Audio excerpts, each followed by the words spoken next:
Vēstnieks vēl nebija beidzis runāt, kad kabinetā ienāca Phileas Foggs.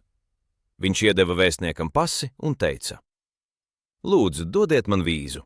Man ir jābrauc tālāk uz Indiju. Es pārbaudīšu jūsu pasi, teica vēstnieks un palūdza viņu uzgaidīt ārā. Phileas Foggs izgāja no kabineta un gaidīja ārā.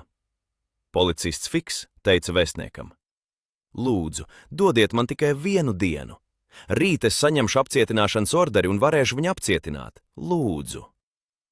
Es neko nevaru darīt, atbildēja vēstnieks. Man ir instrukcija. Es daru savu darbu, jūs darāt savu darbu.